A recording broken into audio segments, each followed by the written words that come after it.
Que a graça e a paz de nosso Senhor e Salvador Jesus Cristo repouse sobre a vida de todos aqueles que me ouvem nesta oportunidade. Eu sei que este é o primeiro dia da semana e a melhor maneira de começarmos uma semana é glorificando e bendizendo a Deus, reconhecendo que tudo que somos e temos vem de suas preciosas mãos. Onde quer que você esteja, nós esperamos que este vídeo, que esta filmagem seja uma bênção para a sua vida, uma bênção para a sua família. Vamos orar? Vamos buscar a face do Senhor? Querido e amado Deus, em nome de Jesus, aqui estamos nós, em reconhecimento ao que o Senhor já fez por nós. Nós te louvamos, ó Deus, pela paz, nós te louvamos, ó Deus, pelo amor, nós te louvamos pela esperança, a nós concedidas, ó Deus, por tudo aquilo que o Senhor nos garantiu, nos facultou através do sacrifício de Jesus na cruz do Calvário. Nós vamos cantar louvores ao teu nome, nós vamos bendizer o teu santo nome, e sabemos, ó Deus, que tu has de receber. Este é o prazer que está em teu coração, comunicar-se conosco, manter-se conectado com as nossas necessidades. Nós colocaremos as nossas necessidades diante do Senhor, nós colocaremos, ó Deus, as nossas incertezas, as nossas limitações diante do teu altar, na certeza de que as tuas mãos certamente permanecerão abertas e os seus braços estendidos, ó Deus, em nossa direção. Nós te louvamos e bendizemos em nome de Jesus. Amém e amém. Convide seus amigos, convide seus vizinhos, compartilhe esse vídeo, diga às outras pessoas que exatamente agora estamos nós levando até você, não apenas canções de louvor, de adoração, mas levando até você também uma oração de fé, levando até você a preciosa palavra de Deus. E a melhor maneira de darmos continuidade a esse nosso encontro é louvando, é engrandecendo, é bendizendo o nome de Jesus através de canções que falam ao coração, que ministram a alma. Vamos louvar o Senhor? Vamos bendizer ao seu santo e precioso nome? Vamos fazê-lo agora, em nome de Jesus.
desespero me tomar, por mais pressão que seja a situação, o controle ainda está na palma de tuas mãos. Choro dura uma noite, mas a alegria ela vem pela manhã. Eu creio, eu creio.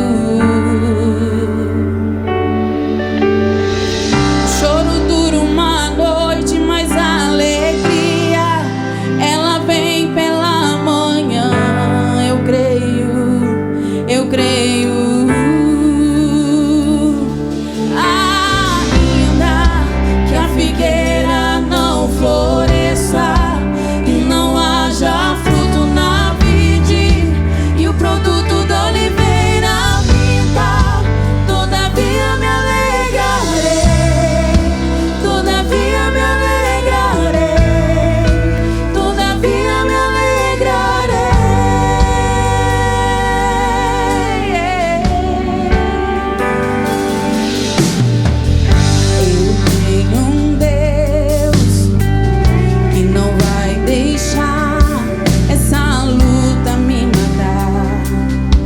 Desespero me tomar, por mais pressão que seja a situação, no controle ainda está na palma de tuas mãos. O choro dura uma noite, mas a alegria ela vem pela manhã. Eu creio, eu creio.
Mas a alegria ela vem pela manhã. Eu creio, eu creio. Diga isso. O choro dura uma noite, mas a alegria ela vem pela manhã. Eu creio, eu creio.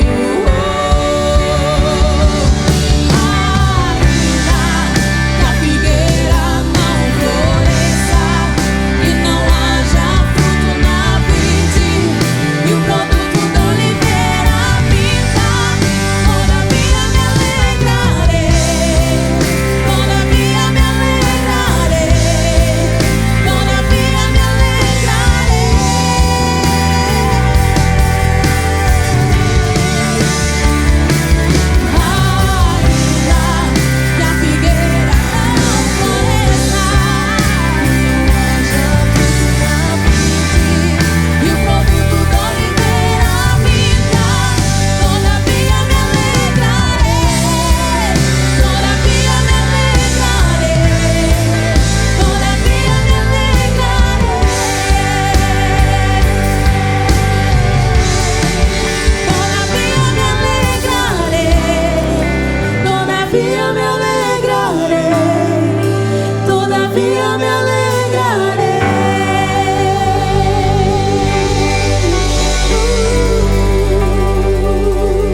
louvar o teu nome, Senhor.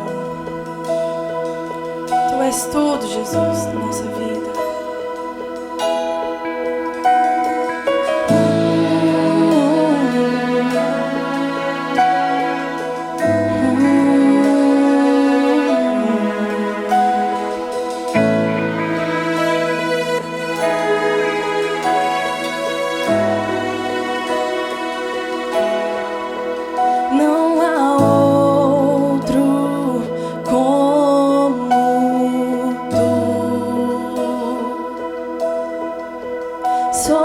Soberano e fiel, não há outro como tu. Reina sobre a terra e céu. És o Alfa e o Ômega, o início e fim. És o ar que eu respiro, tudo pra mim tu és. Jesus, tu és Jesus.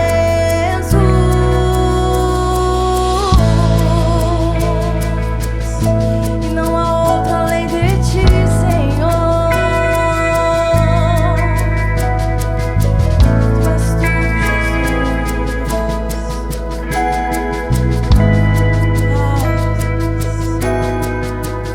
Não há outro como tu.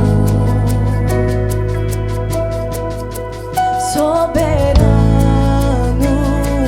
e fiel,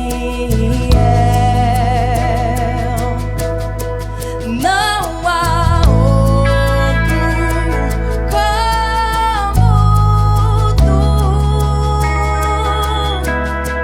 Reina sobre a terra e céu. És o Alfa e o Ômega, o início e fim. És o ar que eu respiro, tudo pra mim tu és. Jesus, tu és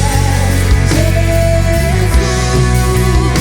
És o Alfa e o Ômega, o início e fim. És o ar que eu respiro, tudo pra mim tu és.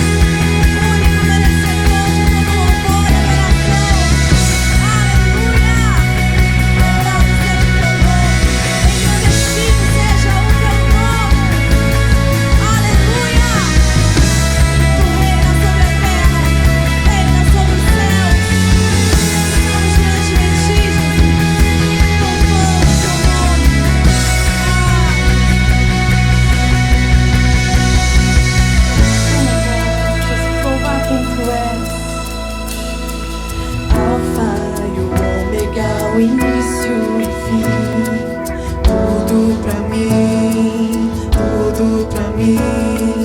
Alfa e Ômega, o início e fim, tudo pra mim, tudo pra mim. Alfa e Ômega, o início e fim, tudo pra mim, tudo pra mim. Alfa e Ômega, início e fim,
Aleluia! Você ouviu a última expressão? Tu és Jesus. O que essa expressão diz a você? O que esse enunciado teológico diz ao seu coração? Estou já fazendo uma prévia da palavra de Deus que teremos essa noite, mas eu não quero adiantar nada. Quero aproveitar esse momento para orar. Orar pelos enfermos, orar pelas pessoas que estão passando por grandes dificuldades. E a palavra do Senhor nos garante, muito pode a oração feita por um justo. Talvez você ache arrogância da minha parte julgar-me justo. Não é verdade. Não é verdade que eu me julgo justo propriamente dito, como desdobramento das minhas ações de justiça. Não. Eu me julgo justo porque a palavra de Deus me justifica. E onde é que a justiça de Deus se estabelece sobre a minha vida? Na minha fé, naquilo que Cristo fez por mim e por você na cruz do Calvário. Assim, nessa qualidade, eu quero orar por você, por sua casa, orar e apresentar você e os seus diante do Senhor. Querido e amado Deus, em nome de Jesus, quantas e quantas pessoas o Senhor encontrou na sua caminhada enfermas, pessoas adoecidas, pessoas, ó Deus, que não tinham esperança segundo a medicina dos seus dias. Em nossos dias, ó Deus, apesar de todo avanço da ciência, ainda há, Senhor, circunstâncias e situações que os homens não conseguem resolver. Veja, Senhor, estamos vivendo uma pandemia, estamos vivendo, ó Deus, dias únicos, e nós te rogamos em nome de Jesus. Aquilo que homens não conseguem resolver, não é impossível diante do teu agir. Tudo está em tuas mãos, querido e amado Deus. Mas eu oro não apenas por aqueles que foram, Senhor, encontrados enfermos com o vírus do chamado coronavírus. Não, eu quero rogar, ó Deus, em favor também daqueles que estão com outros problemas. Há outros problemas, ó Deus, que também nos afligem. Tenha misericórdia de nós. Querido e amado Deus, sempre tenho dito, incansavelmente tenho lhe pedido, estende a tua mão. A tua mão estendida, como diz Isaías, é a causa, Senhor, de nós vencermos e vencermos sempre. Deus de bondade e misericórdia, olha para os enfermos que estão nos hospitais, olha para os enfermos que estão, Senhor, em suas casas. Deus de graça, eu lhe peço em nome de Jesus, olha para os profissionais da saúde, olha para todos os profissionais deste país. Querido Deus, tenha misericórdia do Brasil. Nós estamos vendo, ó Deus, o país cada vez mais fraturado, a nossa sociedade, o tecido social cada vez mais esgarçado. Ó Deus, temos mais e cada vez mais ouvido essa expressão nós e eles. Parece-nos, ó Deus, que muros de separação têm se levantado entre os brasileiros. Por isso te rogamos, Deus de graça, bondade e misericórdia. Tu, ó Deus, que destrói muros e constrói pontes, olha para o nosso país. Perdoa, Senhor, o nosso pecado. Perdoa, Senhor, a nação brasileira. Quantas e quantas vezes o Senhor nos chamou para olharmos para Ti. Quantas e quantas vezes o Senhor quis, como uma galinha traz para debaixo de suas asas os seus filhotes. O Senhor quis também nos agasalhar e nós não quisemos. Tenha misericórdia de nós. Achei, ó Deus, que os Teus olhos nunca mais verteriam lágrimas depois dos dias em que o Senhor esteve conosco aqui como verbo encarnado. Mas hoje vejo que mais uma vez o mundo, Senhor, faz com que os Teus olhos vertam lágrimas. Querido, nós queremos chorar. Querido Deus, nós queremos chorar como o Senhor chora. Queremos, ó Deus, ter o coração, ó Deus, na mesma frequência cardíaca, batendo com que o Seu bate. Ajuda-nos, ó Deus. Olha para nós. Peço-te mais uma vez, tenha misericórdia. Olha para a mãe que chora, olha para o pai desesperançado. Que a Tua palavra seja, mais uma vez lhe peço, lâmpada para os nossos pés e luz para o nosso caminho. Em nome de Jesus. Amém e amém. Queridos, nesta oportunidade também gostaria de convidar você a adorar a Deus, bendizer o seu santo nome através da sua fidelidade. Eu sei que os tempos não são fáceis, mas é justamente em tempos como este, em tempos difíceis, é que oportunidades, janelas de oportunidade nos são abertas de demonstrarmos a nossa fidelidade. Eu estava lendo algumas semanas atrás algumas palavras, o sentido de algumas palavras. E a palavra crise, em um dos vários dialetos chineses, ela pode ser traduzida de duas formas. Ela é composta por duas palavras. A primeira parte, certamente é traduzida por crise como perigo, perigo iminente. Mas a outra parte que a compõe também está fazendo referência a oportunidades. Então veja, diante de uma crise, é verdade, não se pode desprezar o fato de que o perigo bate à porta de todos, mas também não se pode deixar de lembrar que diante de tal perigo, novas oportunidades nos são dadas, novas oportunidades nos são oferecidas de demonstrarmos o melhor de Deus em nós. Faça isso agora, dê o seu melhor, faça o seu melhor, para que a obra de Deus possa continuar, para que a graça de Deus possa continuar sendo transmitida ao coração de tantas e tantas pessoas. Você sabe, temos missionários, temos ações sociais, aliás, temos tantos compromissos, dos quais eu não preciso aqui relatar, nem tampouco listar. Quero que Deus te abençoe e multiplique aquilo que tem colocado em suas mãos, nunca lhe permitindo que nada lhe falte. Em nome de Jesus, vamos louvar o Senhor, vamos bendizer o seu santo nome mais uma vez, para a glória e honra do seu precioso nome. Enquanto nós oramos, você aí termina por oferecer a Deus o seu melhor.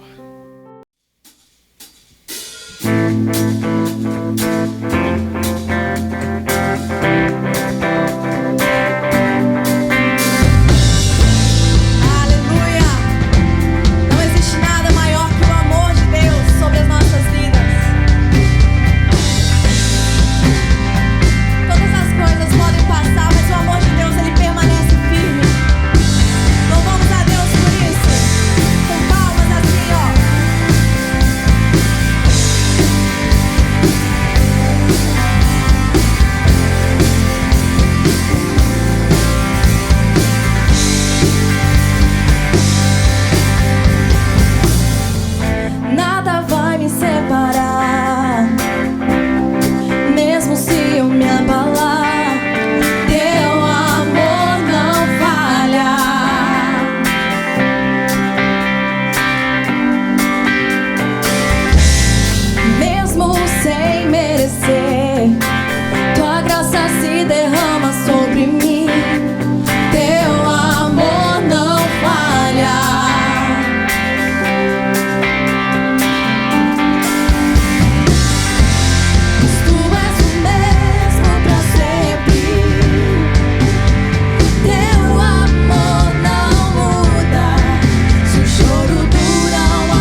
Hoje eu gostaria de começar lendo um texto que se encontra em Marcos, no capítulo 5, do versículo 21 ao versículo 43. A palavra do Senhor assim nos diz: Tendo Jesus voltado de barco para outra margem, uma grande multidão se reuniu ao seu redor, enquanto ele estava à beira do mar. Então chegou ali um dos dirigentes da sinagoga, chamado Jairo. Vendo Jesus, prostrou-se aos seus pés e lhe implorou insistentemente: Minha filhinha está morrendo. Vem, por favor, e impõe as mãos sobre ela para que seja curada e viva. Jesus foi com ele. Uma grande multidão o seguia e o comprimia. E estava ali certa mulher que havia 12 anos vinha sofrendo de uma hemorragia. Ela padecera muito sob o cuidado de vários médicos e gastara tudo o que tinha, mas, em vez de melhorar, piorava. Quando ouviu falar de Jesus, chegou-se por trás dele no meio da multidão e tocou em seu manto, porque pensava: se eu tão somente tocar em seu manto, ficarei curada.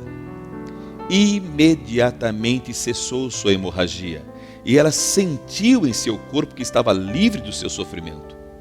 No mesmo instante, Jesus percebeu que dele havia saído poder. Virou-se para a multidão e perguntou: Quem tocou em meu manto? Responderam seus discípulos: Vês a multidão aglomerada ao teu redor e ainda perguntas: Quem tocou em mim? Mas Jesus continuou olhando ao seu redor para ver quem tinha feito aquilo. Então a mulher, sabendo o que lhe tinha acontecido, aproximou-se, prostrou-se aos seus pés e, tremendo de medo, contou-lhe toda a verdade. Então ele lhe disse: Filha, a sua fé a curou. Vá em paz e fique livre do seu sofrimento. Enquanto Jesus ainda estava falando, chegaram algumas pessoas da casa de Jairo, o dirigente da sinagoga. Sua filha morreu, disseram eles. Não precisa mais incomodar o mestre. Não fazendo caso do que eles disseram, Jesus disse ao dirigente da sinagoga: Não tenha medo, tão somente creia. E não deixou ninguém segui-lo senão Pedro, Tiago e João, irmão de Tiago. Quando chegaram à casa do dirigente da sinagoga, Jesus viu um alvoroço com gente chorando e se lamentando em alta voz. Então entrou e lhes disse: Por que todo este alvoroço e lamento? A criança não está morta, mas dorme. Mas todos começaram a rir de Jesus. Ele, porém, ordenou que eles saíssem. Tomou consigo o pai e a mãe da criança e os discípulos que estavam com ele e entrou onde se encontrava a criança.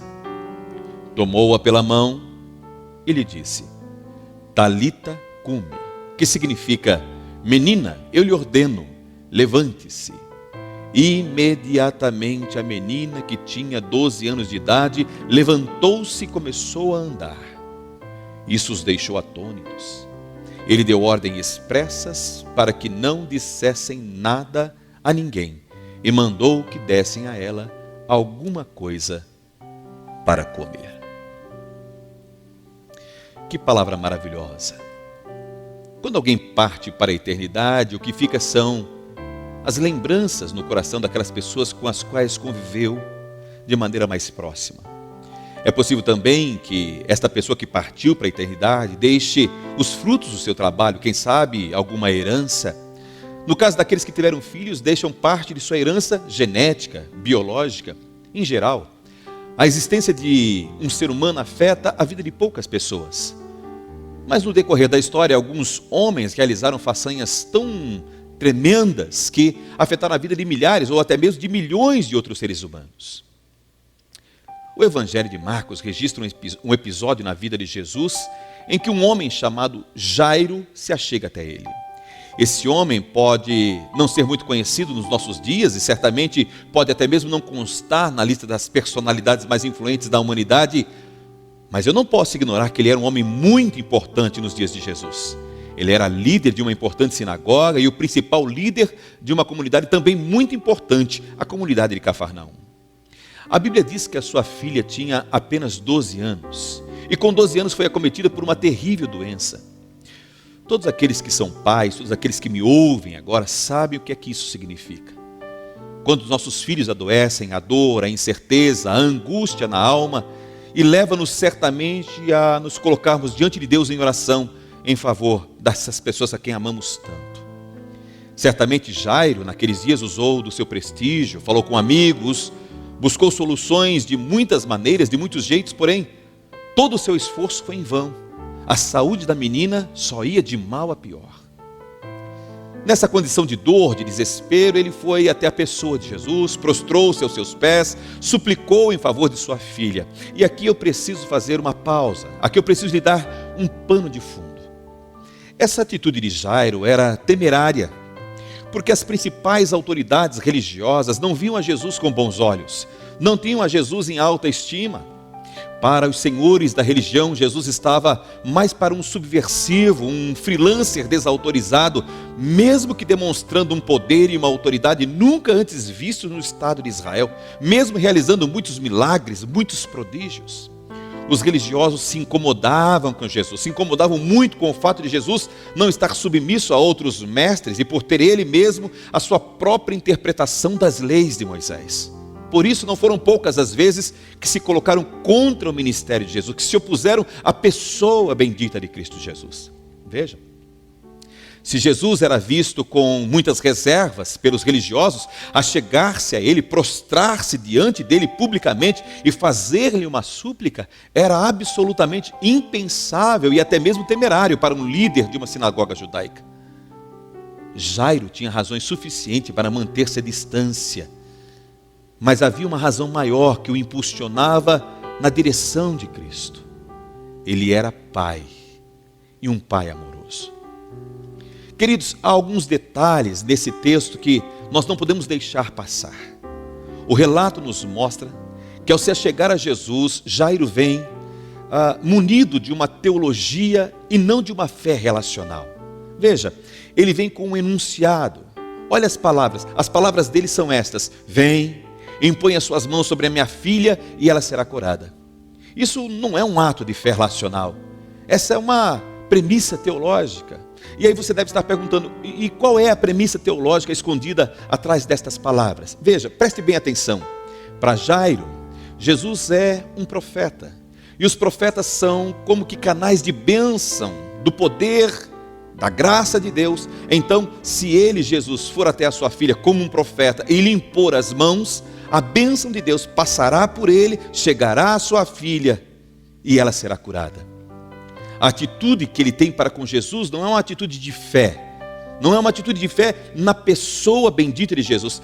Ele agiria assim diante de qualquer profeta, porque essa teoria, essa premissa pode ser aplicada a qualquer outro profeta. Será que eu fui claro o suficiente? Jairo não tem consciência clara o suficiente de quem é Jesus, e por isso ele se achega a Jesus como se achegaria a qualquer outro profeta. Agora, é preciso salientar que não há nada de errado com enunciados teológicos. Eu não estou aqui fazendo uma crítica aos enunciados teológicos. A Bíblia, a própria Bíblia, a palavra de Deus, está repleta de enunciados teológicos. Talvez um dos mais importantes que tem norteado a vida da igreja é aquele que nós encontramos lá em Mateus capítulo 16, do versículo 13 ao versículo 18. Você se lembra daquelas palavras? E Jesus, chegando às partes de Cesareia de Filipe, interrogou os seus discípulos dizendo: quem dizem os homens ser o Filho do Homem? E eles disseram: uns o chamam de João Batista, outros Elias, outros o identificam como Jeremias ou um dos profetas. Disse-lhes Jesus: e vós, quem dizeis que eu sou? E Simão Pedro respondendo disse: tu és o Cristo, o Filho do Deus vivo. E Jesus respondendo disse-lhe: bem-aventurado és tu, Simão Barjonas, porque tu não revelou a carne e o sangue, mas o meu Pai que está nos céus. Pois também eu te digo que tu és Pedro, e sobre esta pedra, essa declaração, este enunciado teológico, edificarei a minha igreja, e as portas do inferno não prevalecerão contra ela. Conseguiu perceber? As pessoas acreditavam que o Senhor Jesus fazia parte de uma escola profética. Sim, uma escola profética contundente e que propagava a necessidade de rompimento com qualquer tipo de idolatria e exigia uma submissão inquestionável a Deus. Os contemporâneos de Jesus o colocariam na escola profética representada pelos 3 profetas mais contundentes que Israel conheceu: Jeremias, Elias e João o Batista.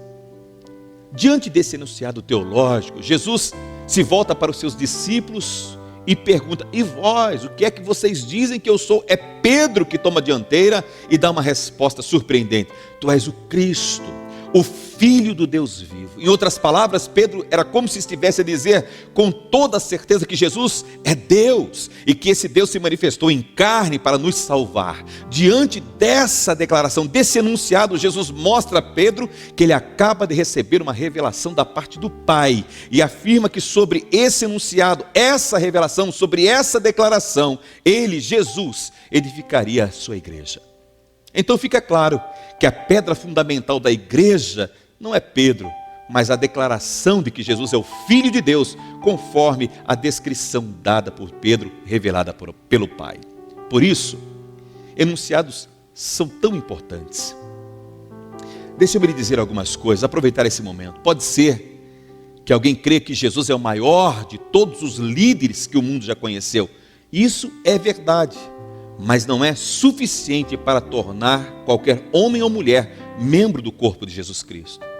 Pode ser que alguém, num outro enunciado, veja em Jesus o ser humano por excelência, o exemplo a ser seguido, mas isso não o torna participante dos tesouros eternos. Pode ser que olhemos para Jesus como um ser absolutamente iluminado, que trouxe revelações únicas. Ainda assim, nenhum desses enunciados nos tornam participantes do reino de Deus. Qual é a confissão? Qual é a confissão, como diz Paulo em Romanos, que todos precisam fazer para se tornarem-se membros do corpo de Cristo, filhos do Deus Altíssimo? É que Jesus é Deus e habitou entre nós, demonstrando corporalmente a glória do Pai. É firmado nessa declaração, revelada, nessa declaração de fé que está alicerçada a igreja de Jesus, de que Jesus é realmente tudo aquilo que disse ser. Agora, é preciso lembrar que os enunciados, as declarações sobre Jesus, por mais corretas que estejam, não substituem uma relação pessoal com Deus, na pessoa de Cristo Jesus, o seu Filho. Digo isso porque, dependendo do enunciado, ao invés de aproximar o indivíduo de Deus, termina por afastá-lo de Cristo. Você consegue perceber? Você consegue entender o que eu estou tentando lhe dizer? Jairo tinha um enunciado. Jesus é um profeta. Todo profeta é um canal de bênção nas mãos de Deus. Se ele puser as mãos sobre minha filha, ela será curada. Assim, eles vão caminhando na direção da casa de Jairo, e Jesus não exige nada de Jairo por enquanto. Jesus sabe que isso é o máximo que ele consegue compreender sobre si, sobre o próprio Cristo. Mas nesse intervalo de tempo, uma mulher atravessa essa história. Ela tem uma hemorragia, uma enfermidade crônica, e essa enfermidade crônica é legislada pela lei, que a impede de estar em meio à multidão. Ela tem que manter-se isolada. E veja, não é o coronavírus.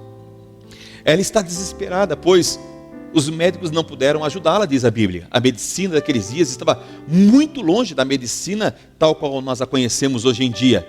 O texto nos leva a intuir que ela ouviu falar de Jesus. Ela ouviu falar de sua singularidade, de Jesus que não podia ser comparado a nenhum dos profetas que o antecederam, porque nenhum daqueles que o antecederam disse o que ele disse, nenhum dos profetas que o antecederam agiu como ele agiu. Jesus carregava em si algo que nunca tinha sido visto em Israel. Ela compreendeu, ela deduziu que Jesus não era apenas alguém que carregava algo, mas que ele mesmo era alguém único, especial. Vale lembrar que tudo o que ela pensa, ou o que ela pensou acerca de Jesus, somente alguém como Jesus poderia trazer para dentro de sua própria vida, da sua própria história.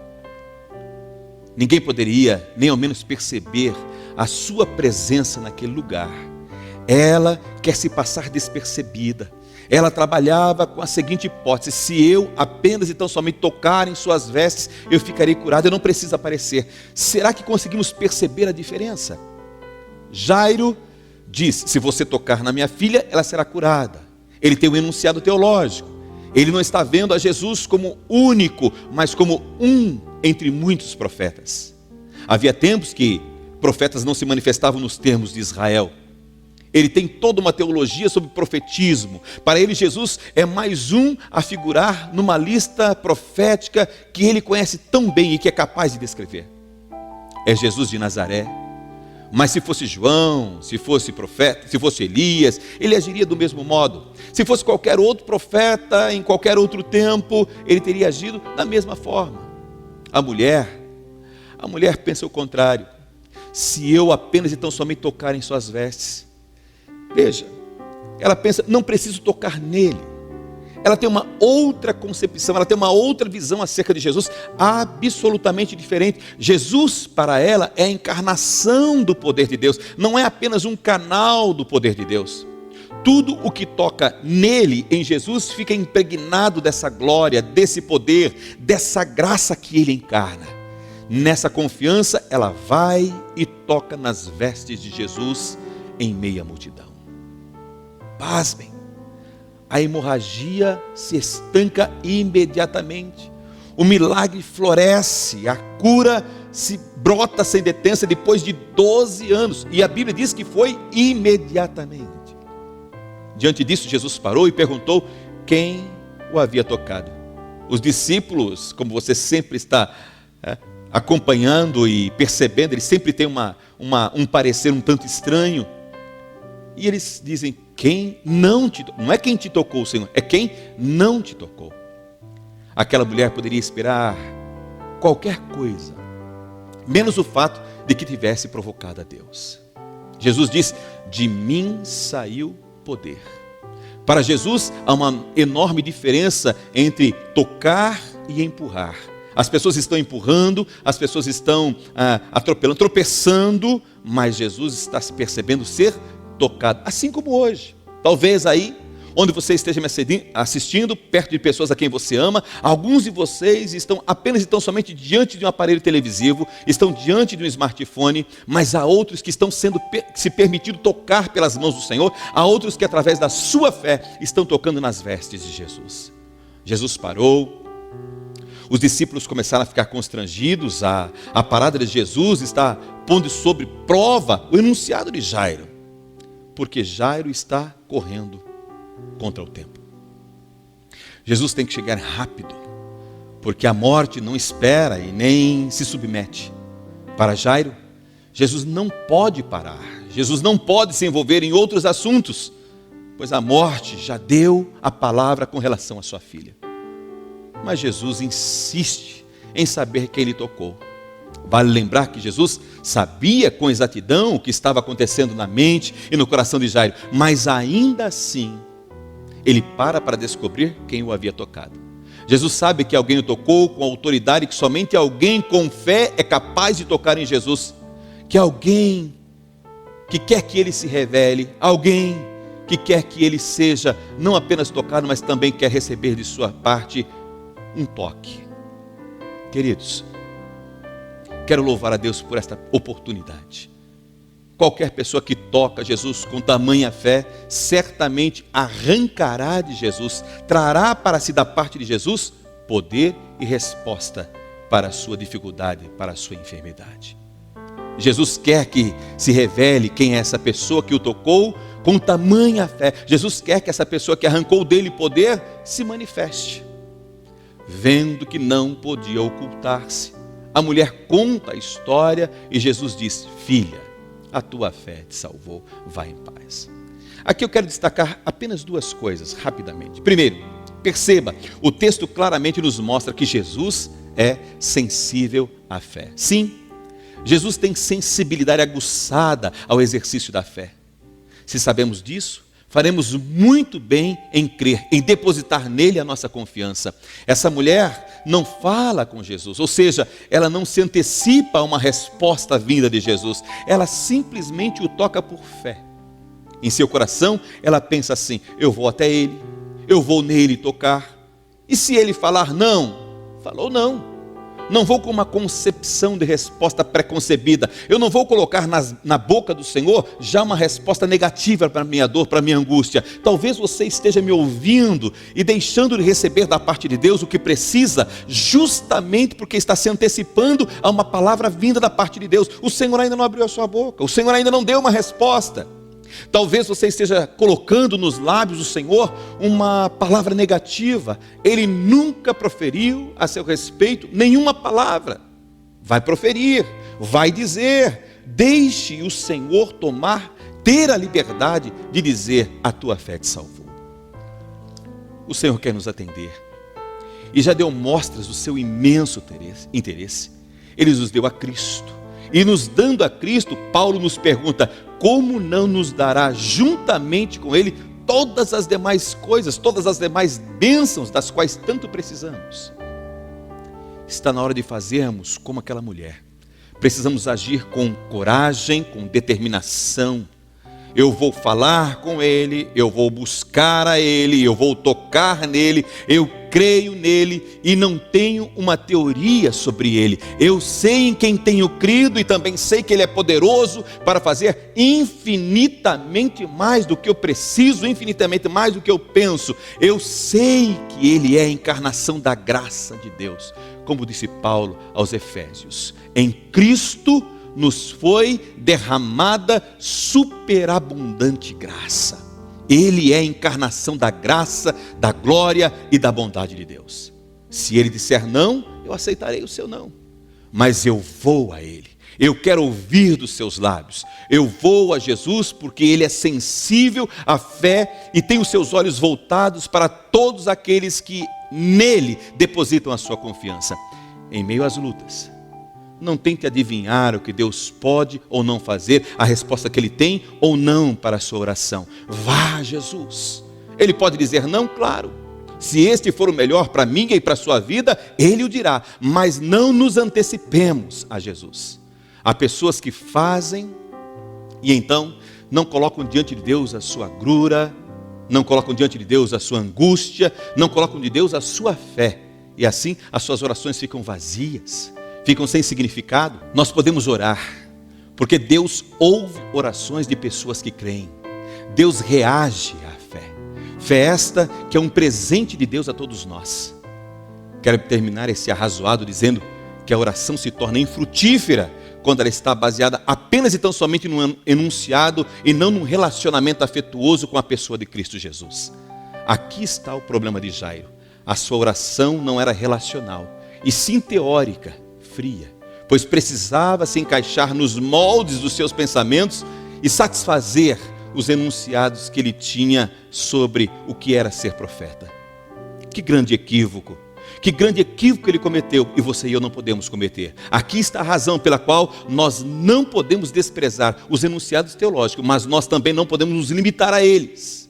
Nós cremos, nós nos relacionamos, e o mais importante do que os arrazoados que habitam os nossos corações é a fé que temos em Cristo Jesus.